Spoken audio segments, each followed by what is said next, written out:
Welcome to Thought Loop Therapy. This is lesson 7, the final lesson, and I thought I would have my wife come on to help summarize everything that I've been talking about, because this has been a subject that we've been talking about for 20 years of our life. All the lessons, all the little techniques, all the little phrases that we use in here, it's stuff we've talked about for 20 years between the two of us, because we had to deal with our own anxiety and depression.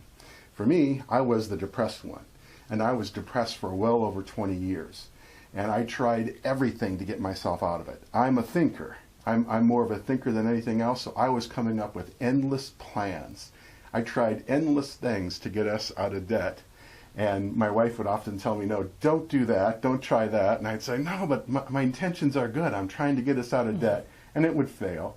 And it would contribute more to my depression. So over the last 20 years, I've tried to figure out, what am I doing wrong? What do I need to do to get better? How do I fix this problem in my life? You know, I'm not supposed to feel this level of depression. And over the last few months, we started putting some things together. And I finally found the key to alleviate my depression. And for me, it was simply saying, okay, God, I've tried all my ways and it didn't work. So I'm going to try your way. And I'm just going to give up and say, God, I trust you to take care of us financially. And all of a sudden, the weight of the world felt like it was lifted off me, and I felt better. And from then on, I've done well. My wife, she's been the one that struggled with anxiety for a long time. And so I said, how do you want to wrap this up? And there was 3 things that she wanted to talk about. So, but before she gets to that, I'll let her tell you a little bit about how she struggled with anxiety and how she dealt with it. Well, I've had an issue with anxiety for most of my life, but recently there's been many things that have come into my life to make that level of anxiety go way up. I've had 3 situations with just recently a very bad eye condition that potentially I could lose my vision. I had a brother-in-law die, and I went into a depression that for me that meant that I physically lost all energy, and I was in bed for many months. It's only within the last 3 weeks that I've started to feel better physically. Mentally, things have been going much better and have been for a while, because when I was going through this situation, I came to a crossroads where it was so bad, the amount of things that were out of control, the amount of things that I had to face. I was either going to lose my mind, or I had to figure out, am I going to stay stuck in what I know about God, or am I going to start believing what He says is true? And when I made that switch to cross over and let go of my control and let God just take over, that's when things started getting much better for me. And so I asked her, I said, so of all the things that I've talked about, what are some of the things that you wanted to emphasize on this last video that really meant something to you? And one thing you said was, pay attention to whether you're focusing on the past, the present, or the future. What do you mean by that? So when I would lay in bed each morning, I hated when the sun would come up. I couldn't stand it because I didn't feel good. I didn't want to face the day. There was just nothing positive I could come up with to want to get up. I hated it. It was just the most awful thing. And I really needed to start changing how I thought about past, present, and future. For me, when I started reading the Word of God and it said, this is the day the Lord has made, I will rejoice and be glad in it. That was a first step for me. Rejoice and be glad in it. Yesterday was gone. Tomorrow wasn't here. I just had right now. That is huge for people that deal with anxiety, because we tend to look forward to the future and get worried about that, and it's not even here yet. God hasn't even made tomorrow. He wants us to stay in today. And the past is so painful sometimes that that's just a whole nother thing. It's done. It doesn't exist anymore. So the best place that we can live is in the present, and that has been very healing to me. But when you say that, when you say live in the present, there's some people that are going to say, I don't want to live in the present. That's horrible. Right. How would you respond to them? So, as I've struggled through my anxiety issues, I sought out other people as well to help me out. And some of it was secular stuff. And it was just so dumb. Like some of the things they would have me go do. They were very adamant about staying in the present. But when that was brought to me, I just thought, why do I want to live present? My life is miserable. I feel horrible. You know, I can't face this day. My present is not good. And then they'd have me do things like go in the mirror and talk to myself and tell myself how wonderful I was. Well, there's just nothing wonderful at that moment. But from a biblical point of view, you shift your thinking, and it's not about you anymore. And the way I started staying more present was I started being grateful for things. I started just taking baby steps of just thinking of today and what God had provided for me today. Thanking Him that I had a house to live in. Thanking Him, silly things like I have a fan I have to go to bed with, but because it just helps me relax. But I would just be like, thank you for my fan. Thank you for our food. Thank you for our cars. Thank you for my husband's job. And pretty soon, that just became more natural than I hate my present. I was looking at all the positive things around me. And you said just a minute ago, you said one of the things you hated the sun coming up. Yeah. And now how has that changed? How do you look at the sun now? I say, good morning, Daddy God. That's what it's like, you know, when I wake up in the morning, I look outside, open the curtains, and I just welcome Him into my day. So everything's changed. Everything's Your changed. perspective has changed on everything. The one last thing that you mentioned was this measuring stick. What do you mean by that? Yeah, so there's many levels to this. I mean, for us, we've been put in a situation where it's been 22, 23 years of very hard life for us.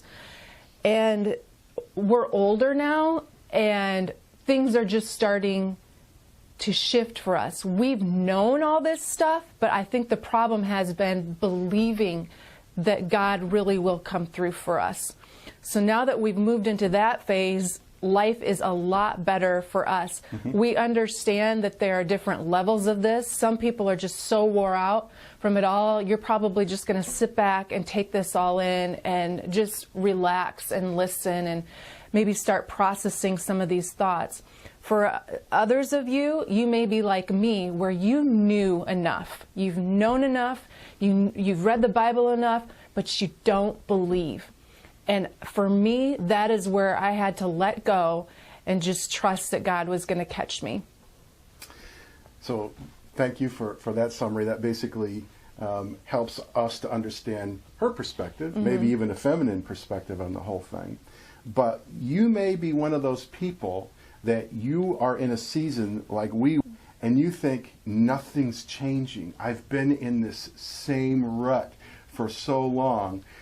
You start to think that you're in some kind of a prison and you're not going to get out, and you've wasted your life and none of it makes sense and you don't know what to do. And let me just jump in there because that just brings to mind, that is how I felt not too long ago, that this was just a miserable prison. Like, God, why? Why do I have to go through this? Why do I have to feel this? Why am I going to lose my eyesight? Why am I so physically depressed? And then I have to go face getting a shot in my eye every month so I don't go blind. Isn't it enough? And you just, you start going through that stuff. But if I wouldn't have been in the so-called prison, thought loop therapy wouldn't exist. And the music that I've written wouldn't exist. So there's purpose for prison moments. Yeah.